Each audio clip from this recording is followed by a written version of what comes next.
Maybe I explain a little bit more in depth. Of course, it's a Euro game, so it's victory points. I explain you how you can get actually some victory points. Of course, you can get, for example, gain victory points when you sell goods. So when you have a pile, so maybe the red player is a better example here. So he has, if we would, let's say, sells this to, or this pile of the purple goods here, he would get then 1 silverling for its, and he would gain 2 victory points for each tile that is good that is being sold. So this is one way to gain a victory point. Another victory point or condition for victory points is, of course, placing farm tiles on your board. So let's make an example. So if the, where is the farm tile? So if the red player, for example, would place a farm tile, of course he cannot do that right now, but just for the sake of explanation.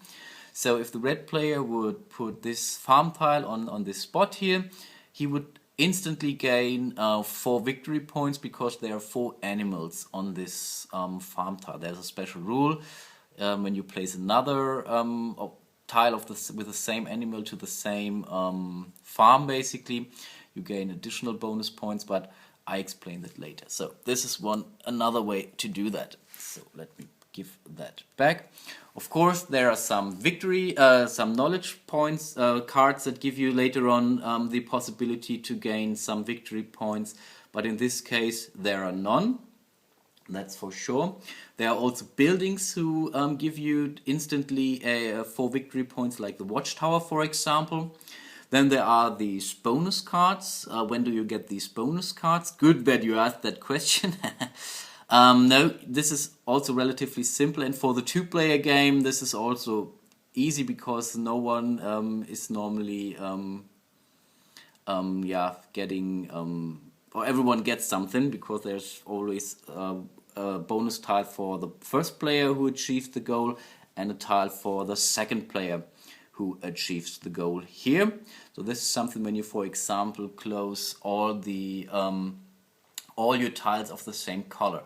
So if you would, for example, have placed all 6 water tiles here on your player board, then you would get this, when you are the first one, you gain the topmost or the big bonus tile, and for a 2-player game you would then get, by the end of the turn, 5 additional victory points. For a 3-player game this would be 6, and so on. This is one thing, and I think these are more or less the basic ideas or possibilities to gain you some victory points. So, but now let's finally get on to the blue player's turn and see what he can do in this turn. So, what can the blue player do? First of all, he has these 2 6s, and really he needs to follow the actions according to his dice. So for once, he could check, okay, what's on the 6 field here. So he could, for example, buy one or take one of those tiles. So he can take the city hall here, for example, or he could take the farm tile here with the 2 hens and could place it on his reserve here. This is one action he could do. So apparently he has 2 6s, so he could do that twice. So he could take both tiles from the 6 die here. This is one thing. Another thing is he could spend 1 die, just to spend it, and say, I take the 6 here and sell the pile with the goods here that shows the number 6. Might be also a good idea. Of course, right now there is only 1, and you always need to sell the whole stock of it. So you're just not selling one tile, you really sell the whole stack of it. So this might be one additional action. Another possibility that the blue player could do, he could take also 1 6, and for this 6 he can get 2 worker tiles for that. And there really the number does not count. You just spend it, you say, okay, I don't need that one, and I take 2 worker tiles for that. So this is definitely a great way to give you some worker tiles. Now, what do I do these worker tiles for? I think I explained that already during the introductory phase. You can use any worker tile here, so I could say I don't want to have a 6, I need a 5. So you can spend this worker tile here, so this goes back to the reserve, and say and can add +1 or subtract a 1 to your dice roll. So if you say I want to make this 6 a 5, you can do that by a worker. So you do that in advance, and then they have a complete new possibility here. For once you can then maybe gain a mine or this knowledge token here, which might be really helpful. And of course you could also use this change dice roll, for example, to sell another stack of your goods here. So instead of the 6 now, you could sell this stack here, might also be a nice idea.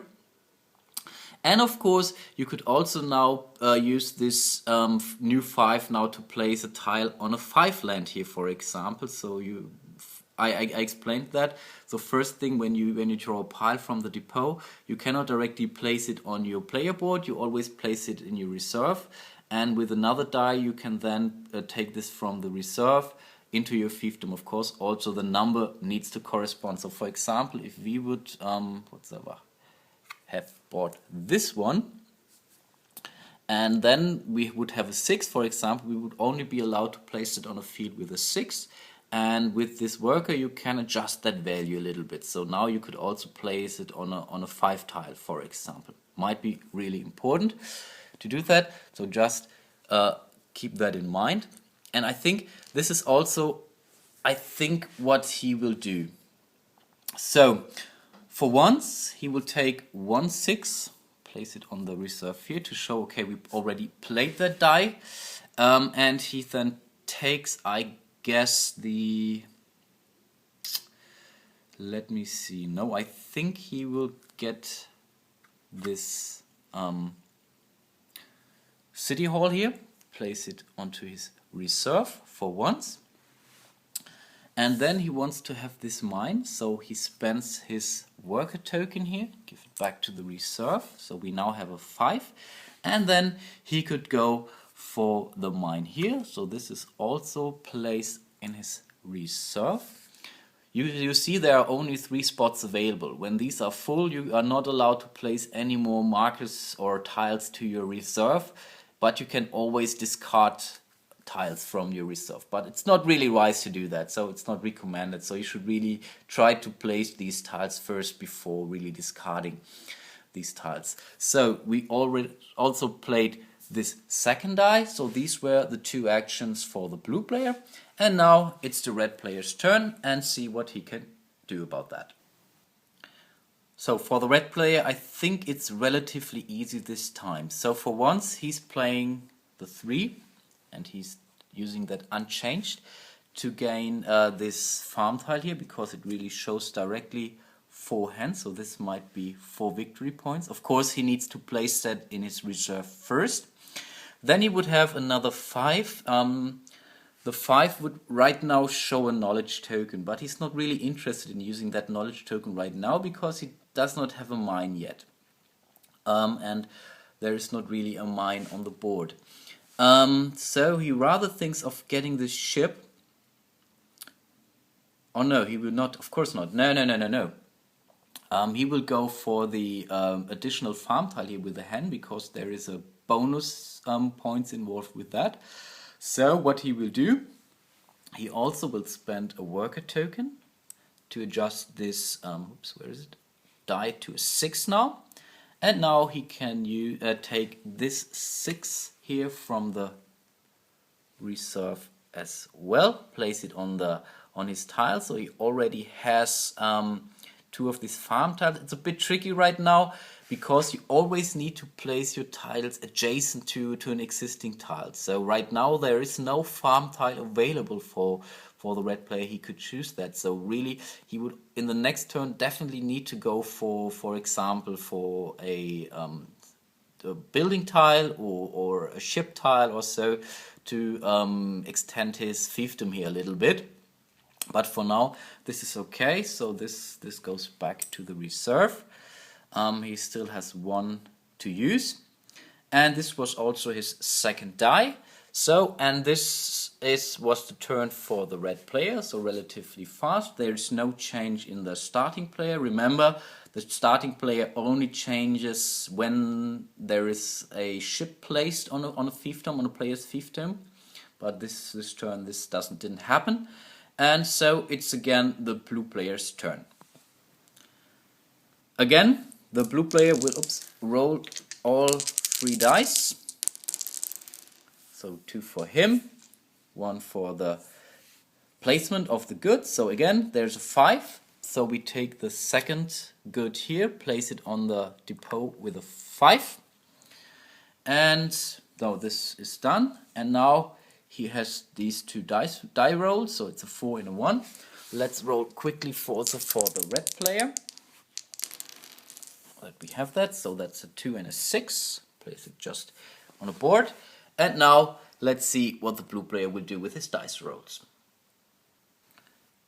So for once he will use the 1 die, the 4 here, to place his mine from his reserve on the 4 token here. So this mine is placed. There is no instant effect, as I explained to that. You only get some money when the phase ends. So right now nothing really happened, but of course he's now allowed to also use, for example, these fields, the knowledge tiles here and the city here. So this is definitely one good action. For his second action, he will, because he has a sharp brain or sharp mind, he will use his 1 to get 1 boat tile here from the reserve, place it onto, or from the depot onto his reserve. Why does he do that? Because he also saw, hey, the red player chose these 2 little farm tiles, but right now he cannot place it without a ship, so it makes it a bit more difficult. And of course, by placing the ship later on, he can remain the starting player, which might be really some advantage still, because you always can select first a little bit.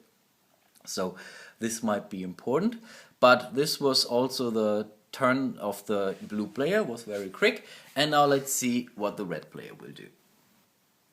So for him it's a little bit tricky. As feared, he's not able directly to gain a river token or a ship token, because he would need 4. And he has only got a 6 and a 2 and only 1 worker tile here. So he cannot directly go for this ship here. But I think that's not really a problem, as he might now thinking of using his worker tile here for once.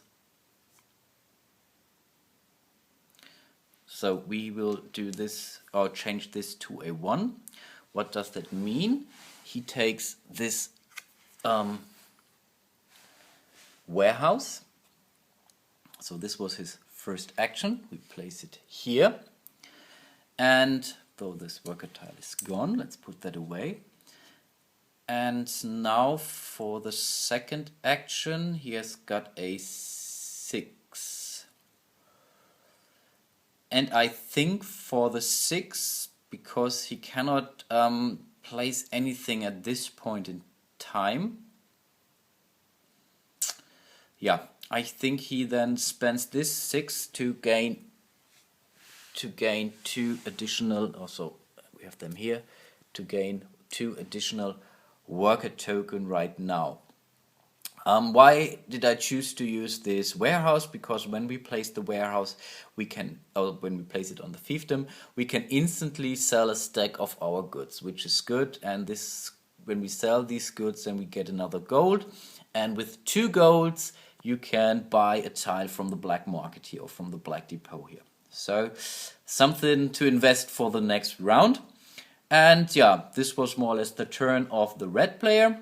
And then still there's no change in the starting player order. So the blue player, so it's a turn of the blue player now.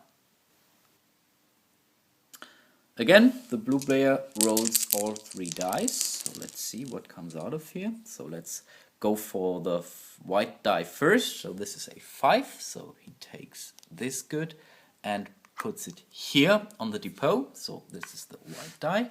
Then he places these 2 die away.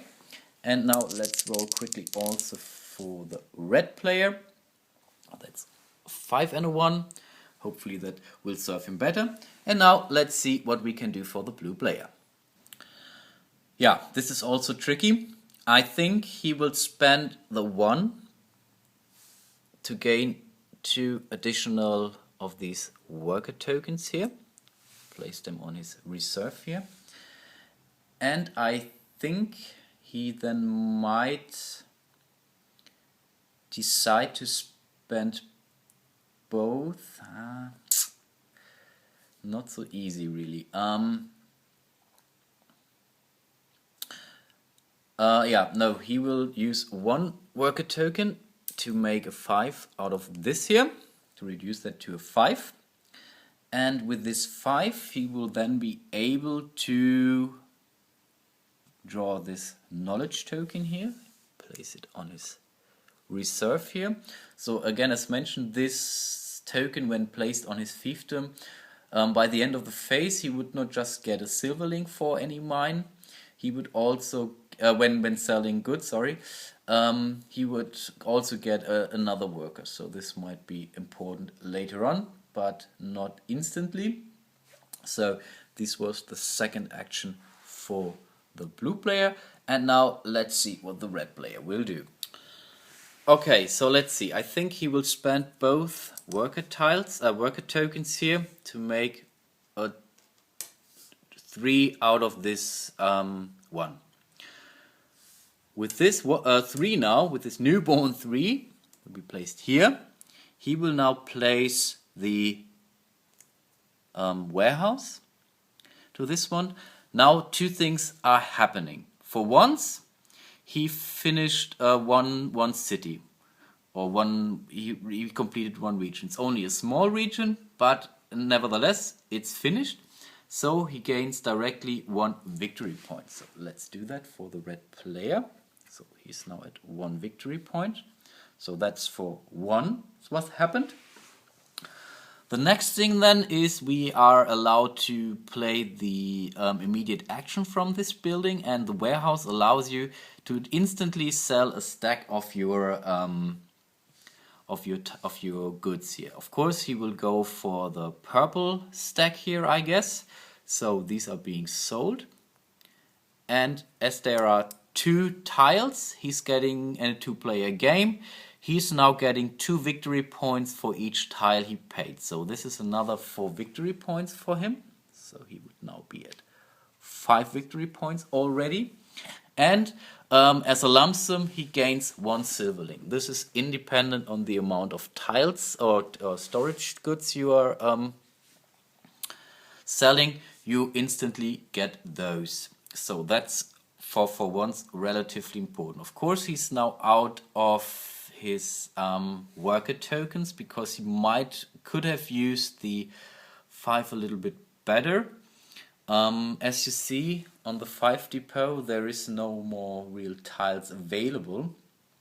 But he's not thinking of spending his 2 silverlings he has available. So let's put those away, give them back to the bank. And this allows him now to freely, of course, this is really free action, one tile from the black market, and he will definitely go for the river. He might need that later on, so we place that here. And still he has his second die to go for. And I think he will now really also go for 2 additional workers. So he will give this 5 away to gain, something here, to gain 2 additional workers here. And this concludes the turn of the red player. And now it's again the blue player's turn, because still there is no change of the starting player order here. So the blue player will roll all 3 dice now. So let's see what he rolls. So first resolve the white die.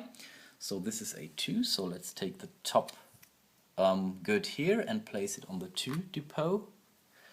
And this is a 5 and a 2, might be interesting. And now let's roll for the red player. I think I could roll these together in the next turn. So this is also a 5 and a 3 this time. So this is resolved, put that away.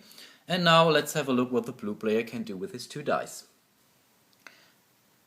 This was actually not a bad roll at all. So for once he will use the 5 to place his ship. So again, oops, sorry, the ship.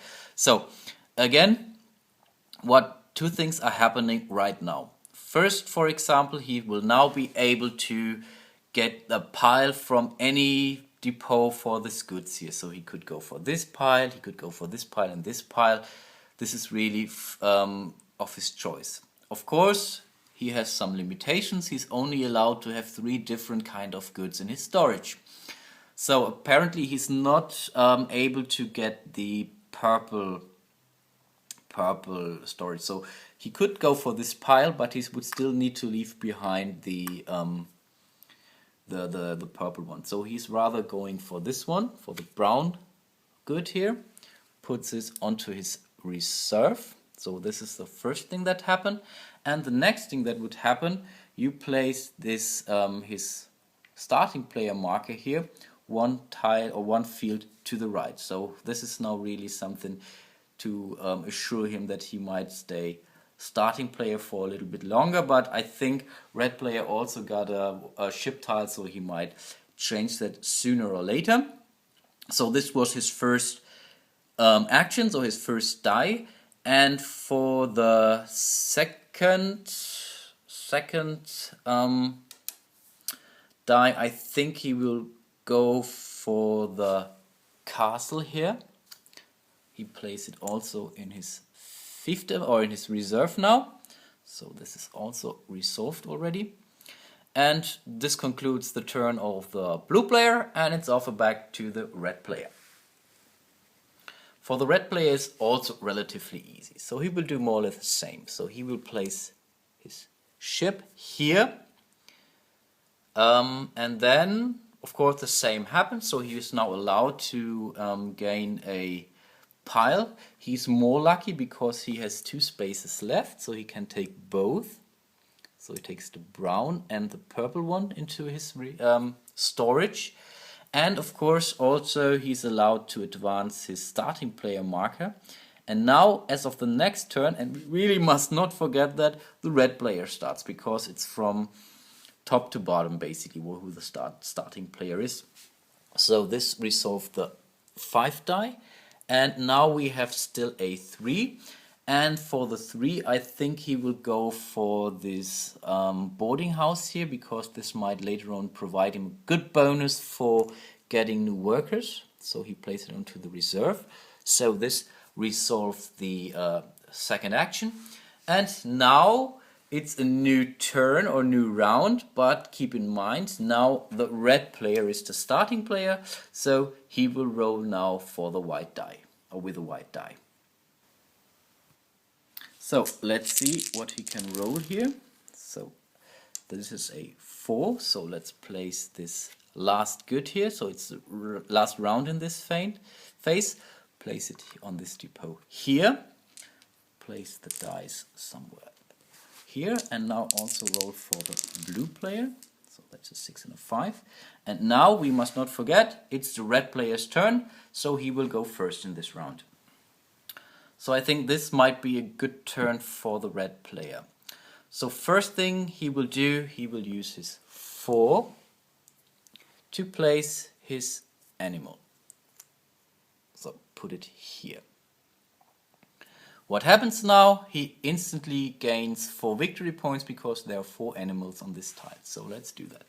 So he's now at 9 victory points.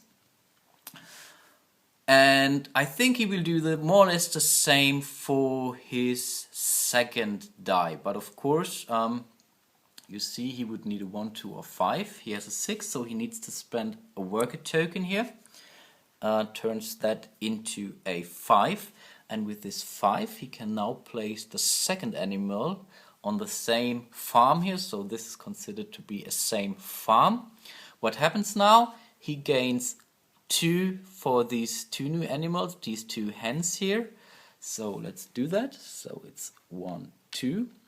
And as a bonus, he gains an additional 4 for these animals on the same farm here, as long as there are the same animals. So if this would be cows, he would would get the bonus, but in this case he would then get an additional bonus for these animals. So and this means he now gets 2 plus 4, so he gains another 6 victory points. So you see, farming is really a great way to gain some victory points in this game. So this was his second action, so we placed that back. And now let's see what the blue player can do in his last round of this phase. So he will now use his 5 die here to place this what's it called? City Hall, of course. That's the City Hall. This allows him to instantly place another tile from his reserve to his fiefdom. This is really independent of the color, so he can do that anywhere. Of course, still the rule apply, he needs to place that adjacent, so he goes for this knowledge tile here. You see why I do that. So this gains him another bonus when selling goods, and this is now what he's going to do. He's spending 1 worker token to change this to a 5 instead of a 6, and with that 5 he can now sell these 2 goods here. These are being placed on his reserve for later possible victory points. So for once he's getting now a silverling, but because he just played this knowledge card here, he will also get another worker from this selling. Additionally to the silverling, he also gets 2 victory points for each good he sold, so this would be also 4. So finally he's making some progress here as well. This was the last or his last die, and this concludes the complete round and also the complete phase. So this is now a change in the game, and we will restock everything here on the market. So what happens now? First of all tiles are going back. We can leave the blue and the dark green tiles and the mines where they are because there is no difference. So, but all the other tiles that are drawn randomly are going back and are really discarded. Also the yellow tiles are placed back. The blue can stay here. Of course also the black tiles go completely back to the reserve here. And I think that's it. All goods are staying here. And now I will refill the market with some new tiles, so I draw new tiles, and also will lay out the goods as we did that during the first turn.